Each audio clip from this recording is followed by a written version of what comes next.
Coming up on AI Haven't a Clue. The week's big stories. They want to turn barks and meows into human language. They are developing an AI system that can translate animal sounds and behaviours. We welcome Tobias Allen from Fanvue. Imagine if you've transcribed the last 15 years of George Clooney's interviews and you plug that into AI. AI will be able to replicate the personality. And we have our AI challenge. God, this brings out the worst in me. It really does. Jim goes one up. Fine, okay. Well, hello, welcome to AI Haven't a Clue. It's the podcast that unpacks artificial intelligence one little story at a time. Hi there, my name is George, and in case you missed episode 1 or you've forgotten since you've last heard, I know nothing about AI. Well, that's lucky because I'm James Chandler and I'm a so-called AI expert. Well, I know a bit more than George, so... You know a lot more than... I'm going to big you up for once, don't get used to it, but as the Chief Strategy Officer at the IAB, I'm working day to day in the world of digital audio, in AI, you're speaking to people from all across the sector in the world's biggest tech companies as well. Yeah, exactly that. So I'm exposed to lots of it day by day, and I guess I'm very optimistic and glass half full on the possibilities of AI. The funniest bit of feedback I've had since episode 1 is you describing yourself as a very average human. I think you're better than average. Really? Not many people would agree with that. Right.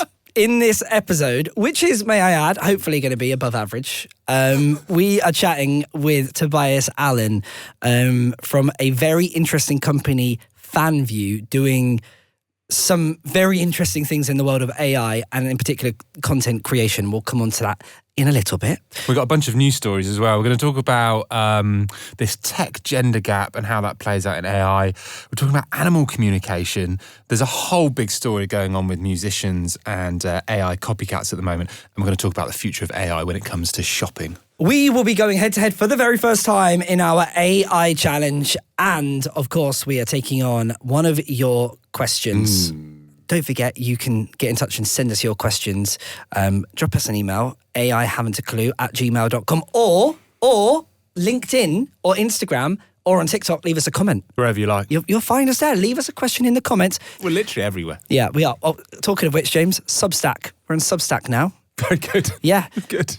There's a link in the show notes if you fancy following us and finding out what's going on in the world of AI on Substack as well. Yeah, if you want to just listen to it, you can read it as well. Yeah, How about that? We're literally we're taking over the world. Right, let's jump straight in with the news that's been making the headlines this week in the world of AI, starting with a rather concerning story, which is about a possible gender gap that's coming into play due to AI. Women are significantly less likely than men to use Gen AI tools like ChatGPT when they're at work. Really, because they're not sure if it's ethical. They feel like it's cheating. There's some data that's just come from Harvard Business School. They say globally, women are using AI at a 25% lower rate than men because they're really uneasy about some of the ethics around it. I don't know about you. I completely understand that because every time I use ChatGPT, I do feel a little bit guilty. Not because of the work I don't know what it is. I feel a bit uneasy about using it. Yeah, there's this sense that you might be like, we're kind of brought up in this world where we're told it's not okay to cheat. And there is a sense, this kind of deep-rooted, unsettling feeling that perhaps we're cheating. When you look across science and tech, though, women are chronically underrepresented. 3% of female students say that a career in technology is their first choice. The majority say, this is data according to PwC, say they're put off because the field is so male-dominated anyway, and there really aren't any female role models. The other thing you've got going on, you've got this kind of masculinity around AI. You've got Sam Altman at OpenAI and Elon kind of going at it, and they're the things that are kind of dominating the headlines, if you like.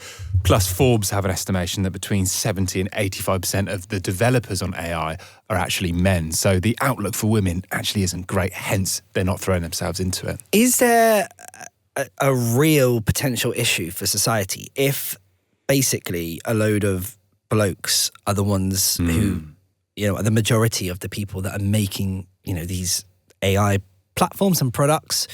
Is there a risk that we are not representing society fairly with what AI and, especially Gen AI is giving back to us. Yeah, definitely. I mean, if you think about it, there's a wonderful stat which is 90% of Wikipedia entries are edited by men. So even the stuff that's being fed into the AI is just not representative of the whole population.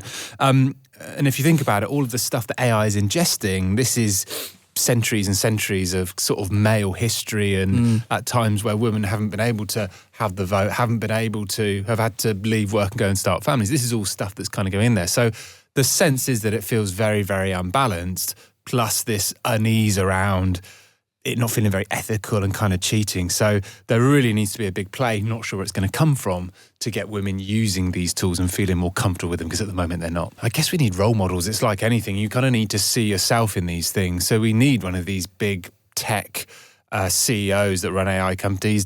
We need women in these kind of positions of power making these kind of big decisions, not necessarily these tech bros. So I think role models is the way forward. But tell us if you know some brilliant women in AI who we can put on a platform as leaders in the industry. Yeah, absolutely. And yes, something I'm sure we'll be talking about lots sure. more. Moving on now to something very different, slightly weird. You said last week you're here for the weird. Here for it. This certainly is that. There is a company, James, in China who have announced that they might be able to use AI to translate animal sounds into words. What? Yeah, it's a bit of a change of gears. Baidu, who are a tech giant in China, they want to turn barks and meows into human language. They are developing an AI system that can translate animal sounds and behaviours into human language, so you could effectively have a real conversation with your dog, cat, guinea pig, goldfish, whatever it might be. What? The thing is, though, right, even if you could do this, it's not half the reason you have a dog is that it just sits there and you get to stroke it and it doesn't whine at you. And it does, like, the last thing people want to do is actually speak to their dog. Why haven't you walked me this afternoon? I'm hungry. We don't need it. We don't need this. The tech isn't just about sound, I should say, as well. So they've got a whole patent out which it analyses the full spectrum of animal behaviour. So you've got all the vocal stuff, but there are changes in body language, some signals they give off, tail wags, nervous pacing. So it puts all of this together and the AI figures out how that animal is feeling, so that you can have, as Baidu say, a deeper emotional connection and understanding between animals and humans. How speculative is this? Is this going to happen? Is that going to happen anytime soon? There's lots of buzz around it, and I think the company have acknowledged that. And they've come out and said we're firmly in the research phase. They filed a patent. I mean, lots of patents get filed all of the time. It sparked a lot of interest. There's no product for it just yet. I mean, they're enjoying the PR, I would think, but nothing tangible as yet that we can get our hands on. We can't try it out, basically, yet. Have you got any pets at home? My 6-year-old's got 4 goldfish and a couple of snails. What do you think those goldfish would say if you could use this technology? I think we went away on holiday and forgot to feed them, so I'd imagine they'd tell us they're That's what I'm saying. hungry. You don't need to hear from the goldfish. Yeah. Maybe there's a better animal than a goldfish you could use it on as well. You need a nice sort of a she-wolf or something, I don't know. Well, we've got time. I don't think this technology is coming anytime soon. I'm putting this on your list of things with all the wearables that you need to try. Okay. You are kind of a guinea pig on this. Yeah, I'm turning into like James May. So moving on to music and creativity now, because some of the world's biggest creatives, from Dua Lipa to Kate Bush to Sir Ian McKellen, have all put their name to something around protecting themselves in the world of AI. What's the story here, James? Well, they've gone to the government, particularly they've gone to the Prime Minister Keir Starmer. They've signed a letter, 400 musicians and creators have done it, that says if they don't get protection from AI and big tech firms, that it means they're effectively giving their work away without any compensation, without making money from it. The idea that someone could take Elton John's voice, create their own track, he wouldn't see any money, any credit for that, I think is a big problem, and they want the government to deal with it. How could you protect it, and how can the government help, let's say, Coldplay protect their IP?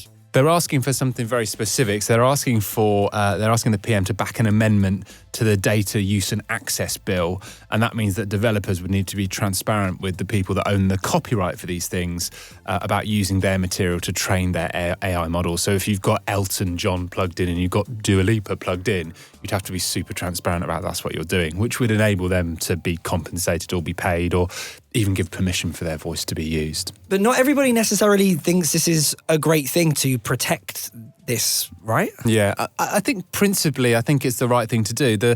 Lots of the creators are saying that the UK's position as a creative powerhouse is effectively at risk. The other side of the argument is that the government have been very proactive and very vocal in saying they have an ambition to become a global leader in AI. So actually pulling the handbrake on that could be really problematic.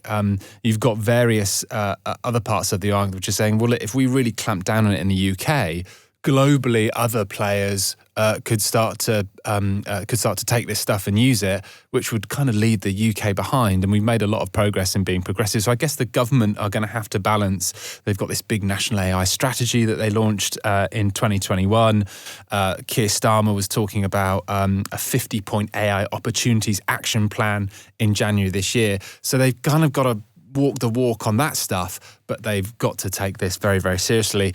As we're recording this on Monday, yesterday it went into the House of Lords, who are actually supporting the amendment, which is now at odds with the government and the House of Commons, who are against it. So it's going to be very interesting how this one plays out. Yeah, I mean, it's fascinating right now, isn't it? How there are these competing forces and, arguments going on in this space from every single angle.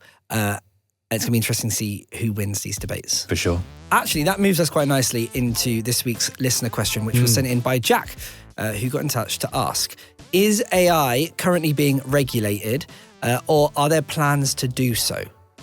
So there isn't a single law at the moment which regulates all of AI. Instead, what the UK does, it uses existing rules and asks regulators in specific sectors, so that could be finance or pharma or advertising, the world I work in, to oversee how AI is used in its area. So they've gone quite specific on it, but there isn't one overarching piece of regulation which says what we can and can't do with AI at the moment. I know it's a very fast-paced sector and things are moving so rapidly. How likely is regulation to change in this space? Because it's the one thing that takes time and it's painfully slow and things are moving so quickly. I'm imagining if you brought in rules, are they going to be outdated weeks after they've been brought in? Yeah, quite possibly. So it needs to be something sustainable. I mean, we've just been talking about the amendment to that bill. The government are going to come under pressure at the moment. It's creators, but there could be other sectors as well who start to put them under pressure. The approach they've taken is a very pro-innovation one. So, they want to be a world leader in AI. They've been very vocal about that. So they want to encourage AI development. They want to mitigate the risks. There are heavier laws. The EU has an AI Act, which is a lot stricter than what we're doing. The government says that they really want to help companies innovate. Of course, they need to think about ethics. Of course, they need to think about kind of proper regulation with these things. But you're spot on. Technology usually outpaces regulation. It usually follows behind and is trying to play catch up, and is largely the case here. But, with the pressure, we're probably going to see some new rules coming at some point. Jack, thank you so much for that brilliant question. And if you have a question, no matter how big or small, and hopefully it's a big question, and we really small's fine. Really make James work hard. You can, of course, get in touch with us. Email us ai@gmail.com. It's grammatically incorrect because there's no apostrophes, but it's fine. You can contact us across social media. LinkedIn. We love a bit of LinkedIn, James, don't we? Don't forget the Substack. It's the Substack. Don't forget the Substack. I don't know how you could ask us. There's probably a way to ask a question on Substack. Probably. Find out. Sign up and find out. Instagram and TikTok, we are at Have AI Clue. Again. Have AI Clue. At Have AI Clue. Great content, killer content. Check it out. You can see us in the flesh. Or you could just find out where James lives and just knock on his door and ask him. Yeah, or phone us probably. There's probably like an old-fashioned phone number with an AI voice of someone, I don't know. Time now to welcome our latest guest onto AI Haven't a Clue. Someone who is right in the thick of the wild world of AI, from Fanvue, Tobias Allen. Now, James, you went away for a few days and I caught up with Tobias. I went solo on this interview. How was he? It was fascinating. You're about to hear it. Fanvue are very much in the AI content world, and there's a lot to break down here. When we say the good, the bad, and the ugly, I think that is exactly what this interview is and exactly what kind of Fanvue do. I'm sure people listening will have a whole lot of thoughts on this. Some people might go, this is really fascinating and I'm on board. Some people might be horrified. Oh, I'm intrigued. And I sat down with Tobias just to find out a little bit more about this world of AI influencers. So for those who might not be familiar with Fanvue, what's it all about? Yeah, so Fanvue is currently one of the leading AI influencer platforms. We help creators, so AI influencers and mainstream creators, kind of connect with their fans at scale. We had about 12,000 creators join last month. I would say about 8,000 of them were AI, and then the remainder were like normal. Taking a step back, what is an AI influencer for those who may not know? An AI influencer is essentially the next generation of celebrities. It is completely AI generated personalities who are having their own social media accounts. It's kind of mind-blowing. Some of these AI influencers have literally millions of followers on Instagram, etc. I mean, you've turned James and myself into AI influencers. How do you go about creating an AI influencer? Yeah, so you have a couple of methods. One which most people is accessible to most people would be like ChatGPT. You can put basically your family photos into ChatGPT, and then you can just play around with prompts, and the AI will like change your outfits or change the backgrounds, and you can just have fun like that. In addition to ChatGPT, there are other platforms out there. They're called image gen platforms. And what you can do with them is you can get quite creative with the nuances of an image. So you can upscale the imagery to make it look hyper-realistic, and you can create personalities from scratch. And then in addition to that, you can start to animate these. The technology, like everything I say now, will probably change within the next 30 days to the next 6 months. But you can use ChatGPT or a dedicated image gen platform to create your own AI influencer. You can have a look at AI James and myself on our Instagram page. I'll plug it, have AI clue. So who are creating these AI influencers? I'm looking at one right now. Lil Michaela, 2.4 million Instagram followers. Michaela is a bot, but who is making this content? I would say creatives, just creative individuals that are using AI to express their kind of artwork. So Michaela as an example. And then I mentioned one earlier called Aitana Lopez. That's made by a creative agency over in Barcelona in Spain. And the reason that they do it is they just want to like showcase what you can do with AI and just bring it into the future in terms of like positive associations. Some of these AI influencers being made by big businesses, some being made by creators. I'm assuming there's probably some people who are making AI influencers because that's the kind of the people they'd want to look like or associate with. But taking a step from the creation to the how it's being consumed, why are people engaging and enjoying the content of AI influencers? Yeah, I mean, there's so many different reasons why. Like, one is just the fun of it. It's kind of a novelty right now. The other is connection. So a good place to look, surprisingly, is actually in Japan. So they've used robots in care homes for the last like 10 plus years. And you can see the studies of like elderly people connecting with their robots. Basically, you're looking at that online and at scale. So you have fans essentially building an emotional connection to these AI influencers. And then from a business standpoint, you mentioned big brands are creating AI influencers. They're doing that for a number of reasons. One is like, let's be real, sometimes there's an AI influencer isn't a diva.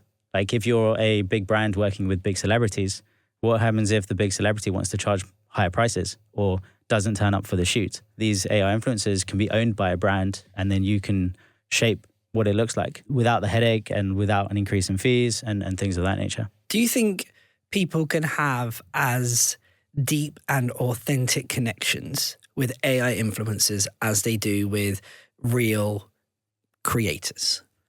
Online, yes. Offline, no. I don't think you can share a bottle of wine on the internet.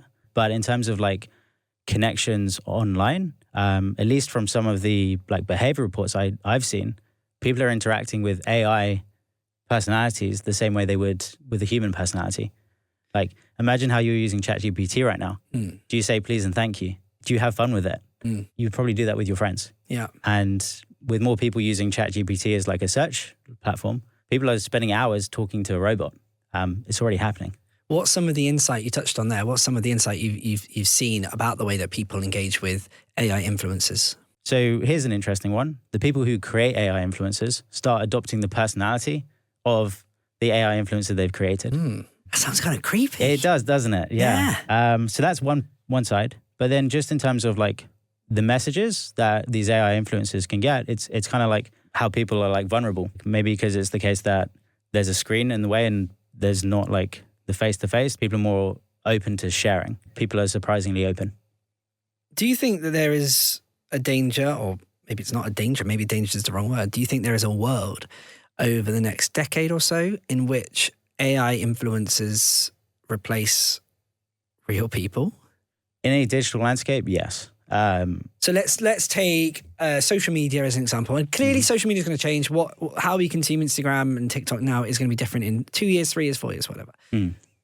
But you see a world in which in, let's say, 5 years' time, we are engaging with AI influencers more so than we are with real people, real influencers. Yeah, I definitely see that happening. Like an example is there are AI influencers already making more money than some of like well-known creators. Some of them are getting larger brand deals. As mentioned earlier, like it's already happening. How do you tackle the issue that I guess we've always seen with social media and we've always seen with influencers, in which you kind of get this snapshot of people's lives, which is the most beautiful parts, the best photo, the way they look, the most glamorous, the sunniest day of their holiday. Now, that's always been an issue, even with real human beings. Yeah. How do you stop that being even more of an issue when you are creating something from scratch to be exactly how you want it to look like? Maybe I'm a bit of a cynic. I don't think you can stop it. A nature of the beast or a nature of social media is the extremes are very good at getting attention. Like, think about the Mr. Beasts of the world, where you've got these amazing YouTube videos where someone does an amazing challenge of like living off a penny. The reality is what's different gets attention. And so I think with AI being so different, or the ability to create these amazingly like interesting scenarios, it's going to be easier for it to get noticed as opposed to maybe something slightly more boring. So yeah, I think the algorithm will favor it just as a function of what it is. And do you think it's important that users know what is AI generated and what is organic, or do you think the line should be blurred? So I think this is a question down to the person's ethics. For me personally, I think it should be telegraphed. I think people should know that they're talking to something or someone that's AI. Like from a digital marketing perspective with performance funnels, I've been seeing people use their own AI voice pretending to have conversations with prospects without the prospects knowing. That doesn't necessarily sit right with me.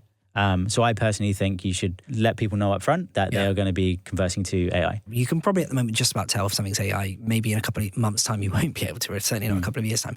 And actually, if you know if something is being clearly flagged as AI, there is something about it taking away that perceptions issue of going, wow, that thing's absolutely beautiful, or that view's stunning, or that person has the best hair. If you know that it's... So I agree with you on that. What would you say is the biggest misconception that people have when they first hear about AI influencers? When you tell people what you do for a living, is there something that you think is an immediate thought that you're not entirely sure about? Right now, when I show people like Atana or some of the AI influencers, honestly, they're just blown away. Like, because of how early everything is, they just kind of similar reaction to you. They can't believe that these AI influencers already have hundreds of thousands, if not millions of fans.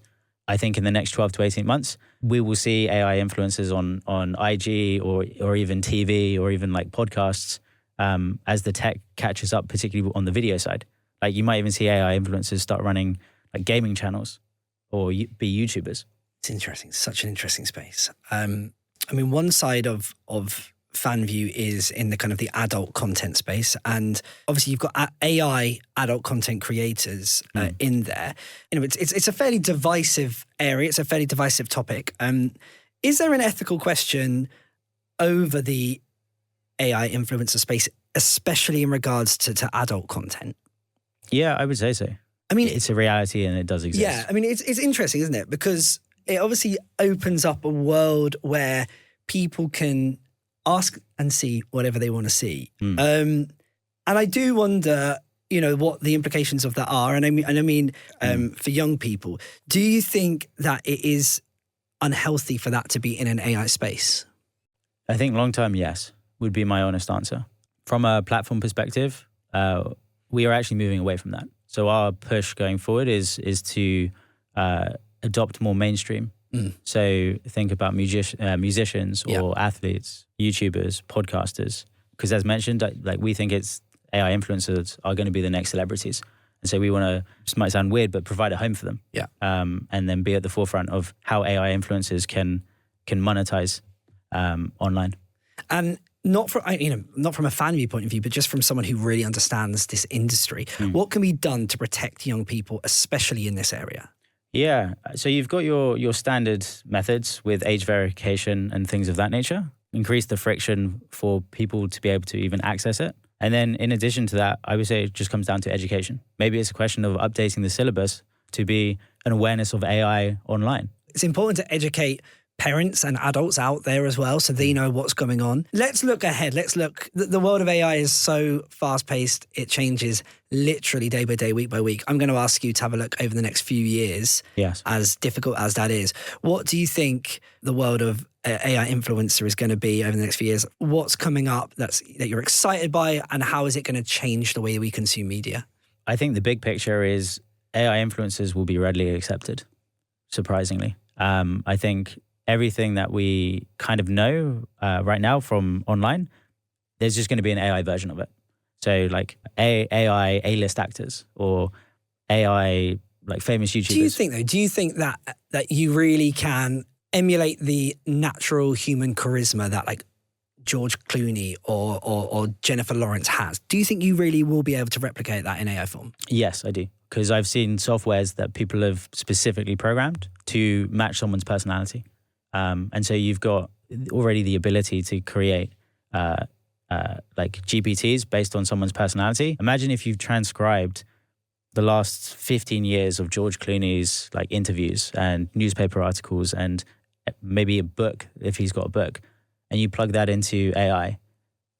AI will be able to replicate the personality. If you had to put a timeline on when you think we will have a number one single written and performed by AI, what year are you giving it?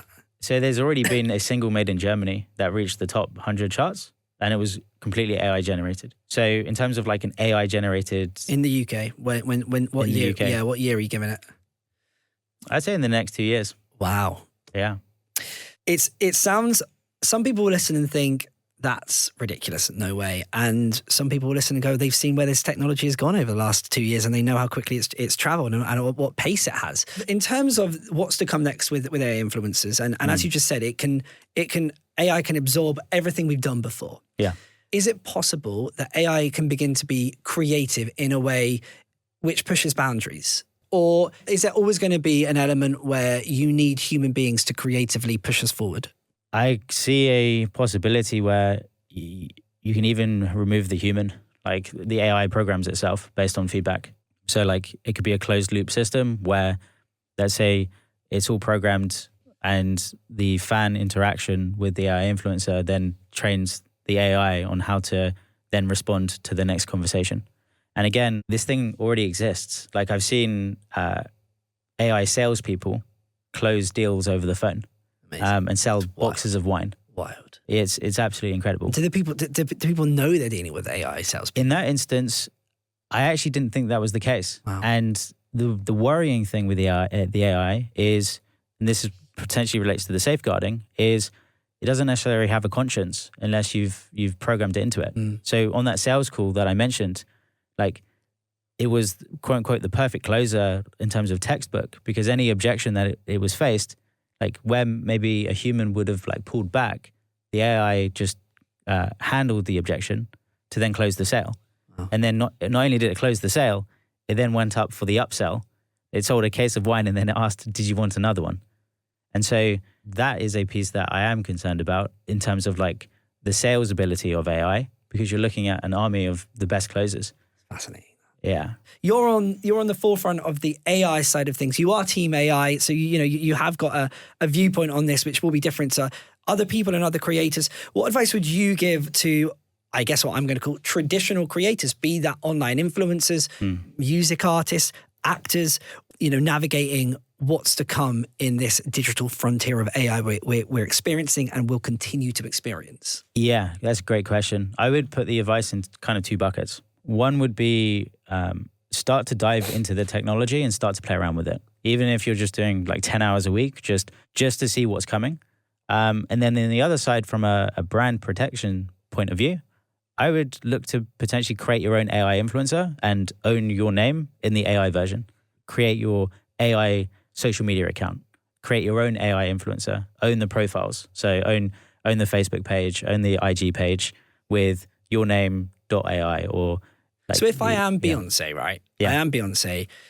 Can I exclusively own my AI? Or can I, George, create my version of Beyonce AI, which maybe I make more fun than Beyonce herself because she takes herself seriously? I think the answer to that comes with what copyright law looks like and how you can potentially protect your AI like version of yourself from other people copying it. And where do we stand in that space at the moment? From what I've seen, there are different laws around copyright when it comes to AI. So, for instance, with publishing, a book that has been made with AI has different copyright laws attached to it versus something that's penned by a written author. So the law will likely change in the future as there are more cases with AI books that potentially there's a lawsuit and then the AI book wins the lawsuit, at which point it's in case law. And then from that point onwards, more AI pieces will be protected. So it very much is still developing, but I do foresee a day where like you'll have the same kind of copyright on AI as well. And then outside of that, there is still traditional stuff within a legal point of view where you can put the AI under an ownership of a business and then the business will then be able to take legal action. When it comes to creativity, Tobias, would you say it's dramatic to say that this sounds like it could be the end of human creativity? In my view, creativity is connecting different data points to create something either new or something original. I don't think it would be the end of creativity because you'll still have humans, based on just their experience, being able to pull a memory from over here and then a new piece of information to create something new. So I think AI in that instance will optimize that experience. So I don't think it's the end of creativity. Just the end of creativity as we know it?